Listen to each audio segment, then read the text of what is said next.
Hello. जी जी जी sir, जय मसीह की। जी जय मसीह। सर मेरा नाम सागर है, मैं यूपी से हूँ, जी डिस्ट्रिक्ट पीलीभीत से। जी सर मेरा प्रश्न ये है कि 11 कुरिन्थियों सॉरी दूसरा है कुरिन्थियों 11 का 14 में। जी तो सर उसमें जो लिखा हुआ है कि स्वाभाविक रूप से सर मनुष्य क्या नाम है, पुरुष के लिए लंबे बाल रखना। आपने कौन सा वचन कोट किया सर?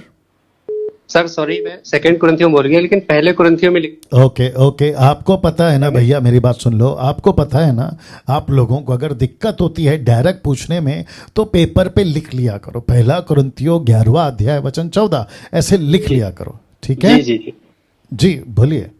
तो सर मेरा प्रश्न ये है कि उसमें लिखा हुआ कि स्वाभाविक रूप से पुरुष के लिए लंबे बाल रखना अपमान की बात है। जी तो सर इसका जैसे एग्जाम्पल देना चाहूंगा सर, उदाहरण छोटा सा कि मैंने कई से सर पास्टरों को देखा है जी बड़े बड़े बाल रखे हुए sir.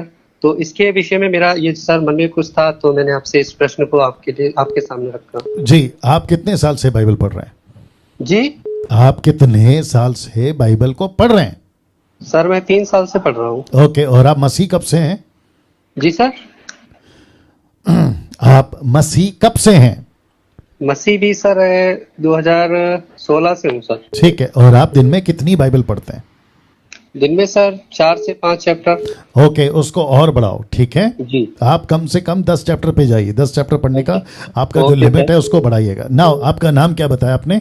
Sagar Singh sir. Sagar Singh. Okay Sagar Singh ji, आप मेरे वीडियोस को अगर देखते होंगे, और जितने दर्शक अभी 1300 के आसपास लाइव हैं, मैं उनको भी आपको समझा देता हूं कि मेरे बहुत सारे प्रचार के स्टेटमेंट में मैं ये कहता हूं कि एक वचन को उठा के डॉक्ट्रिन नहीं बनती है, किसी प्रकार का सिद्धांत नहीं बनता है। क्या इस बात से जी आप वाकिफ हैं?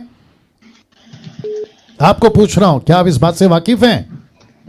जी बिल्कुल सर, आप बताएंगे तो वाकिफ होना है, क्योंकि आप जी सर टीचर हैं। जी जी, तो वापस कहता हूं कि पहला कुरिन्थियों 11 का 14 जहां पे जी लिखा है कि पुरुष को लंबे बाल रखना उसके लिए उचित नहीं है, तो अपमान की बात है। इसका मतलब हुआ कि वो एक एंगल है आपके पास, जी आपके पास में उसके लिए सपोर्टिव स्क्रिप्चर नहीं है।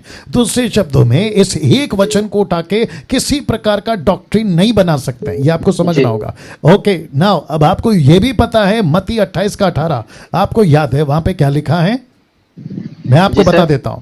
जी बिल्कुल बताइए सर। जी, वहां पे लिखा है कि सारे जातियों में जाओ और सारे जातियों के लोगों को चेला बनाओ। तो जब हम जी सारे जातियों में जाएंगे तो फिर पहुंचना होगा भारत, और पहुंचना होगा भारत के पंजाब में, क्योंकि जी पंजाब के अंदर पुरुष लोगों की जो बाल होते हैं वो महिलाओं की तरह होते, फिर उसका क्या करें?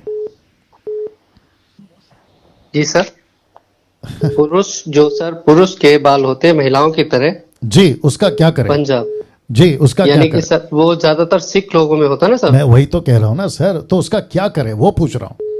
उसके उनके उनको जाके कहें कि सर, क्योंकि पहला कुरिन्थियों 11 का 14 में लिखा है कि आपके बाल काट लो, क्योंकि पुरुष को लंबे बाल रखना अपमान की बात है, तो पूरे जी के पूरे जो पंजाब से प्रभु में आते हैं उन सबके बाल कटवा दें। बिल्कुल नहीं सर। तो फिर जी तो ये बात हुआ, तो निचोड़ ये निकलता है कि किसी एक वचन को उठाकर, क्योंकि हमको नहीं पता कि कुरिन्थ की कलीसिया का क्या मैटर था, हमको नहीं पता कि वहां पर क्या चीजें थी। अब उसको हम ले सकते हैं, पढ़ सकते हैं, फिर उसके बाद में हमें आकलन करना होगा कि बाकी जातियों का क्या। अब दूसरी चीज आपको और एक बता देता हूं, ध्यान से सुनना, जी जो कि जी मैं सर। एक बार कहा था राजस्थान में, अभी वापस कह देता हूं कि पौलुस कभी पंजाब क्या होता है उसको नहीं पता, पंजाब का कल्चर क्या होता है उसको नहीं पता, राजस्थान जी का कल्चर क्या होता है उसको नहीं पता। क्यों? जी क्योंकि वो इंसान है, वो परमेश्वर नहीं है ना। वो पूरा देश नहीं घुमा, माफ करे, पूरा जी दुनिया नहीं घुमा। वो जी जिस क्षेत्र में सेवा करता था वो मिडिल ईस्ट है, लेकिन जी बाकी की दुनिया का जो विश्व का कल्चर है वो उसको नहीं पता। अब ये जी वही पौलुस है जो कहता है, ये निकालना पहला कुरिन्थियों, ये देना पहला कुरिन्थियों, ये वही पौलुस है, बहुत ध्यान से जी सुनिए जितने दर्शक जी हैं, ये वही बिल्कुल सर। पौलुस है, कहता है कि मैं यहूदियों के लिए यहूदी बन जाता हूं। कहां पे लिखा है, एक सेकंड दीजिएगा, या हाँ, पहला कुरिन्थियों 9 का 20, पहला कुरिन्थियों 9:20। तो जितने भी अभी दर्शक देख रहे हैं 1300 के आसपास, मैं उन सभी को भी बता देना चाहता हूं कि बहुत सारे लोग कहते हैं कि पुरुष के लंबे बाल नहीं होने चाहिए। अभी पंजाब, माफ करें, नागपुर के अंदर मेरा एक दोस्त है, मैं नाम नहीं बताऊंगा उनका, वो भी पास्टर है, लेकिन उनके बाल बहुत लंबे, मुझसे भी ज्यादा लंबे, ठीक है ना। बीच में जब मैं वर्शिप करता था तो मुझे भी लोग बोलते थे कि पास्टर डैनियल आपके लंबे बाल रखे, भाई तेरे सर पे नहीं उगते, तो मैं क्या करूं, जिसके हैं उसको रहने दो।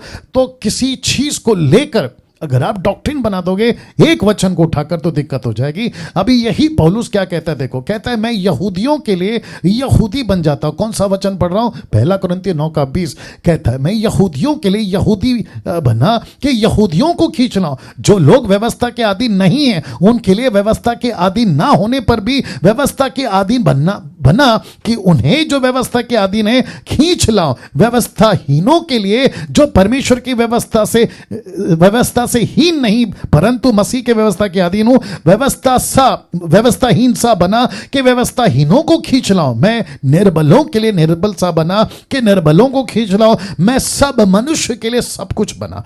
तो अगर, बहुत ध्यान से सुनना भाई साहब, अगर पौलुस पंजाब आ जाता थोमा की तरह, मैं डंके की चोट पे बोलता हूं कि वो भी अपने लंबे बाल कर लेता। पता है किस बात पे बोल रहा हूं, क्योंकि वो कहता है मैं सब मनुष्यों के लिए सब कुछ बना के किसी ना किसी रीति से कई एक का उद्धार कराऊं। और प्रेरितों की किताब उसका 18 का 18 याद होगा, जहां पे पौलुस कहता है मैंने सर के बाल मुंडा लिए, मैंने टोटल बाल मुंडन कर लिया जी।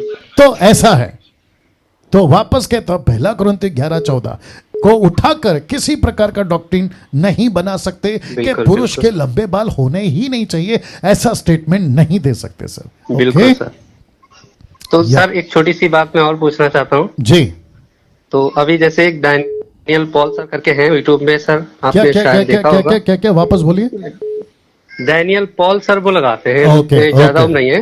ओके। तो वो सर उनसे अभी मुझसे थोड़ी ऐसे बातचीत हो गई सर। मैंने आपके वीडियोस को उन्होंने एडिट करके जो है जी, उन्होंने बहुत उस पे गलत सलत बोला, आपको भी गलत शब्द उपयोग किया आपके लिए जी। तो मेरा उनसे काफी बातचीत हो गया। मैंने सर मुझे ये बोलना चाहिए था कि जो आप शब्द बोल रहे हैं वो ना कि मसीह को मानने वाले एक बोल सकता है, वो शैतान को मानने वाला है, शैतान के कार्यों को पूरे करने वाला ही एक मसीह व्यक्ति के लिए ऐसे शब्द बोल सकता है जी। तो मैंने उनको बोला कि जो आप उनको बोल रहे हैं ये सब चीज आपके अंदर वो शैतान की आत्मा काम कर रही है कि जो आप मसीह में फूट डालना चाहते हैं और आप प्रभु के एक दास को जो खरा उपदेशक है, जो शिक्षा देता है, आप उसको गलत बोल रहे हैं। तो उसने बोला कि तू उसका चमचा है, तू चमचागिरी करता है और इस तरह से तुम अपनी चमचागिरी करो, मुझे अपना काम करने दो। गुड। तो मैं भी तो यही कहूंगा ना उनको, जितने भी मेरे अगेंस्ट में वीडियो बनाते, मैं भी यही कहूंगा जैसे आपने कहा और उसने आपको कहा, देखो भाई तुम अपना काम करो, हम अपना काम कर रहे हैं। आपको अगर मेरे किसी टीचिंग से आपत्ति है तो आप अपना टीचिंग बनाओ, लेकिन पर्सनल अटैक क्यों कर रहे हो? अगर ऐसे ही करना होता ना, आपका नाम भूल गया मैं, सागर सिंह सर जी, सागर जी, अगर ऐसे ही करना होता ना उसके लेख पे, वो जो भी आपने नाम लिया उसके लेख पे अगर मैं भी चलूं तो फिर मैं 50 वीडियो उसके स्टेटमेंट पे बना दूं।